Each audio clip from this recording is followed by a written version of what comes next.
नमस्कार. आज आपण महाराष्ट्रातलीच असं नाही पण सत्यनारायणाच्या पूजेतली सगळ्यात महत्त्वाची गोष्ट म्हणजे पंचामृत ते बघणार आहोत. पंचामृतामध्ये 5 गोष्टी येतात: मध, तूप, साखर, दही आणि दूध. पण याचा क्रम मी तुम्हाला सांगते. 1 चमचा मध, तोच एका चमच्याच्या त्याच चमच्याच्या मापाने 2 चमचे तूप, 4 चमचे साखर, 8 चमचे दही आणि 8 दुने 16 चमचे दूध. असा म्हणजे 1, 2, 4, 8, 16 हा क्रम आहे. तर आपण पंचामृत बनवायला सुरुवात करूया. आधी हे 16 चमचे दूध एका ग्लासात घेऊ. त्यानंतर 8 चमचे दही, त्यानंतर 4 चमचे साखर,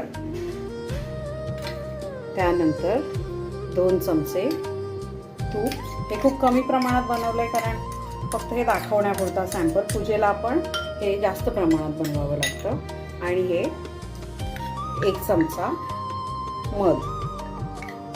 हे छान सर्व मिश्रण. आणि हे दूध कच्चं दूध असतं, थंड दूध, गरम दूध नाही, म्हणजे हे सगळं फाटून जाईल.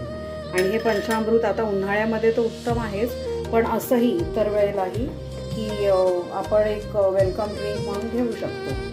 तर हे आहे पंचामृत, जे सत्यनारायणातल्या पूजेचा तर मान आहेच, पण इतर वेळेलाही सगळ्यांच्या आवडीचं असं वेलकम ड्रिंक म्हणून तुम्ही देऊ शकता पंचामृत.